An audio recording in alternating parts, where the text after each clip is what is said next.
हरे कृष्णा। तो आज से हम लोग अपना एक नया टॉपिक शुरू कर रहे हैं, जो कि हमारा लास्ट टॉपिक है 15 टॉपिक की सीरीज का।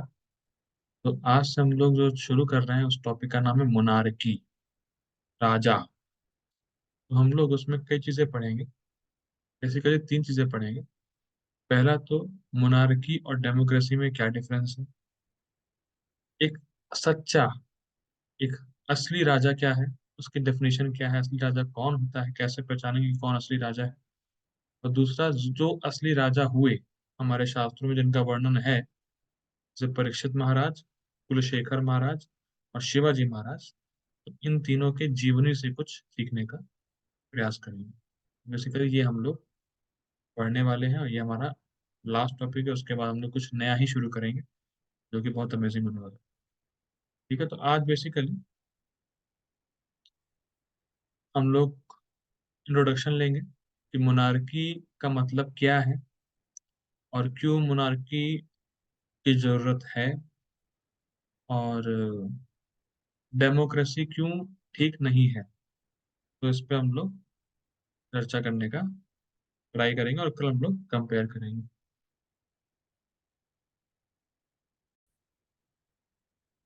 देखिए, बहुत महत्वपूर्ण है कि ठीक है, देखिए, पहली बात तो ये समझिए कि जो टॉपिक ये जो चर्चा हम लोग कर रहे हैं, ये ज्यादा फिलोसफिकल नहीं है। और जैसे जैसे कोर जो होता है ना, आत्मशास्त्र का कोर, जैसे आत्मा के बारे में, भगवान के बारे में, भक्तों के बारे में, तो ये उससे थोड़ा हट के टॉपिक है। पर ये जरूरी क्यों है? क्योंकि भले ही हम भक्त हो जाएं या भक्ति का प्रचार करें, लेकिन हम हैं तो समाज का अंग। इसमें तो कोई दो राय है नहीं कि हमें रहना समाज में। तो समाज में कैसी सुव्यवस्था होनी चाहिए जिससे लोग आसानी से भक्ति कर सके। देखिए, मैं ये नहीं कह रहा हूँ कि भक्ति का प्रचार करने से आप समाज में सुव्यवस्था नहीं ला सकते। ये तो बेस्ट है, भक्ति का प्रचार करना तो बेस्ट है।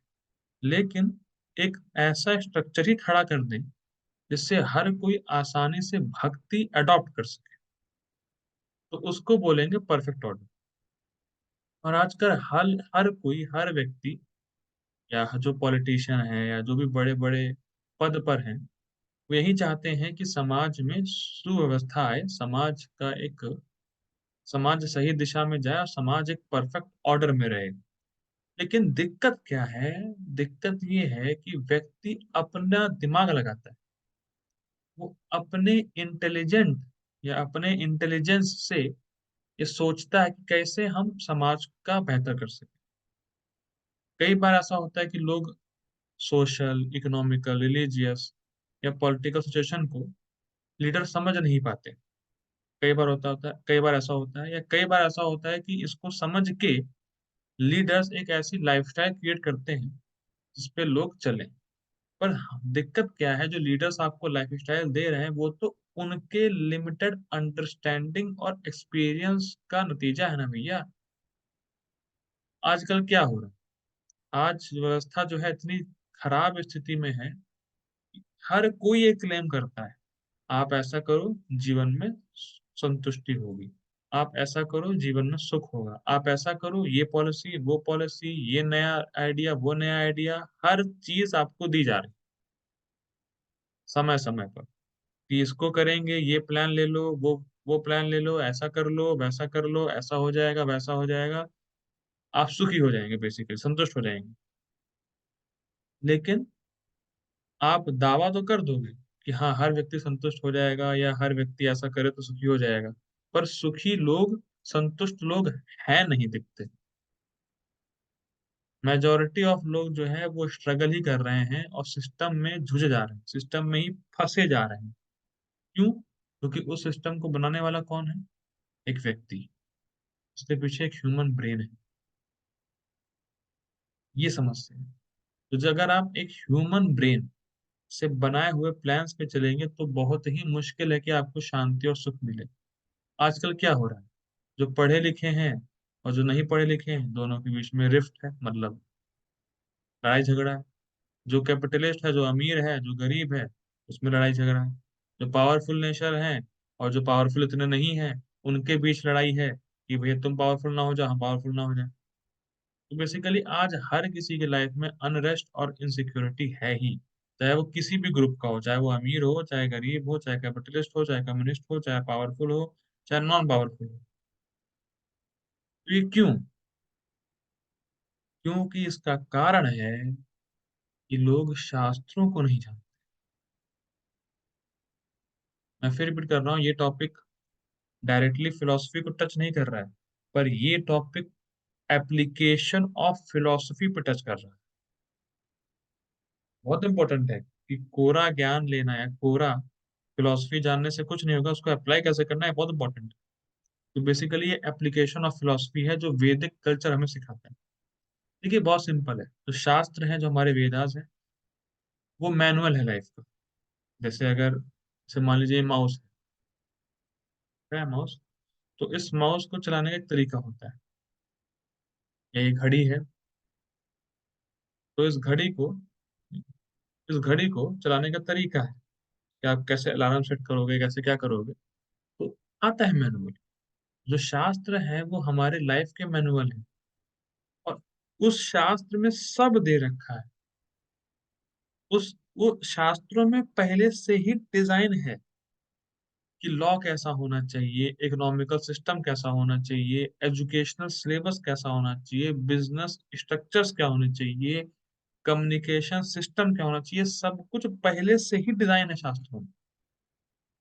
और हमने क्या किया, शास्त्रों की बात नहीं मानी और भगवान को साइड कर दिया। बस जो हम बनाएंगे, जो हम देंगे वही फॉलो करो।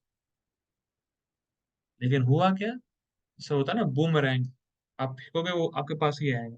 तो बनाया आप ही ने और नुकसान भी आप ही ने उठाया। तो क्यों हम भगवान की बात माने? कोई मान लीजिए प्रश्न पूछे क्यों भगवान की बात माने, क्यों शास्त्रों की बात माने? क्योंकि भगवान ही है जो पूरी तरीके से सत्य को जानते हैं। भगवान गीता में बोलते हैं, वेदा हम समतितानि वर्तमानानि च अर्जुन, भविष्यानि च भूतानि माम तु वेद न कश्चन। हे अर्जुन, मैं हर किसी को जानता हूँ, और हर किसी के भूत मतलब पास्ट को, प्रेजेंट को और फ्यूचर को जानता हूँ, लेकिन मुझे कोई नहीं जानता। इस संसार में ऐसा कोई व्यक्ति है जो अपना ही पास्ट, जो अपना ही फ्यूचर जानता हो? ऐसा व्यक्ति है जो बता सके कि मेरे साथ कल एग्जैक्ट ये होने वाला है? नहीं जानता। कि कोई ऐसा व्यक्ति है जो अपने पास्ट लाइफ को जानता हो? चलो मान लिया एक जानता हूँ। क्या जो 100 जन्म पहले जो वो था वो जानता है? नहीं जानता। लेकिन भगवान हर व्यक्ति की जितनी पास्ट लाइफ है उन सबको जानते हैं, प्रेजेंट में जो हो रहा है उसको जानते हैं, और फ्यूचर में जितना भी होगा सब जानते हैं। देखो ऐसा है इंसान? नहीं है। बेसिकली भगवान सत्य को पूर्ण तरीके से जानते हैं, और इसीलिए उन्होंने हमें जो बताया है कि ये करना चाहिए वो बेस्ट होगा। सिंपल है ना। जिसको नॉलेज है वो जब आपको कुछ बताएगा और जब आप फॉलो करोगे तो वो आपके लिए बेस्ट है। इसीलिए ये बहुत इंपॉर्टेंट है कि भगवान ने शास्त्रों के माध्यम से हमारे लिए आज्ञा दी है, तो हमें वेदास को फॉलो करना है, रैदर हमें अपना कोई तरीका नहीं लगता। इसीलिए जो राजा होता था वो शास्त्रों की आज्ञा के अनुसार ही राज्य करता था, मतलब सिस्टम बनाता था। इसीलिए वो ज्यादा बेटर है। यहाँ तक कि क्या है, हाँ ये भी इंपॉर्टेंट है कि हो सकता है कोई व्यक्ति पॉलिटिक्स जानता हो, इकोनॉमिक्स जानता हो, पर आत्मा की विज्ञान को और धर्म को ना जानता हो, तो उसका जो डिसीजन होगा वो मेटेरियलिस्टिक स्तर पे होगा। तो उसका जो डिसीजन वो लेगा वो मेटेरियलिस्टिक वे ऑफ लाइफ से लेगा, जिसकी मरने के बाद कोई वैल्यू नहीं है। लेकिन जो राजा होता था वो अभी का देखेगा, और आपकी मृत्यु के बाद आपकी गति क्या होने वाली है, स्पिरिचुअल पॉइंट ऑफ व्यू भी देखता था। तो इसीलिए मोनार्की का होना बहुत इंपॉर्टेंट है। मोनार्की बेस्ट है, डेमोक्रेसी घटिया है।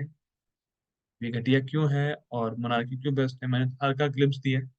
बाकी हम लोग मोनार्की और डेमोक्रेसी को कंपेयर करेंगे, कहाँ मोनार्की बेस्ट है और कहाँ डेमोक्रेसी वीक है। तो इस पर हम लोग कल चर्चा करेंगे, क्योंकि ये बहुत लंबा विषय है। और मैं सोचता हूँ कल नोट्स बना के, डायग्राम बना के उसको स्क्रीन शेयर करके समझाऊंगा कैसे मोनार्की बेस्ट है, कैसे डेमोक्रेसी घटिया है। क्योंकि ये बहुत ही रिवॉल्यूशनरी टॉपिक है कि अगर जैसे ही मैंने बोला डेमोक्रेसी घटिया है, बस डेमोक्रेसी। अच्छा, मैं आपको सिंपल बताता हूँ तब तक। डेमोक्रेसी का हिंदी क्या होता है? डेमोक्रेसी का हिंदी क्या है? लोकतंत्र। लोकतंत्र बोलते हैं डेमोक्रेसी का हिंदी वर्जन। अच्छा, ये सुना है आपने प्रभु? Of the people, by the people, for the people. Democracy में ये तीन चीजें आती हैं। Of the people, by the people, for the people. पर आप ये बताइए, आपके लिए कुछ हुआ है आज तक? अरे में डेमोक्रेसी में आपके लिए कुछ हुआ? जैसे जितने भी लॉज बनते हैं, जितने भी लोग सरकारें गिरती हैं बढ़ती हैं, उससे आपको डायरेक्ट बेनिफिट कुछ होता है? नहीं होता है। या आपको पता भी है कि कॉन्स्टिट्यूशन ऑफ इंडिया, मान लीजिए कॉन्स्टिट्यूशन ऑफ इंडिया की बुक कैसी लगती है, किसी ने देखी है आज तक? पता ही नहीं है। ये कॉन्स्टिट्यूशन में लिखा क्या है ये भी नहीं पता हमें।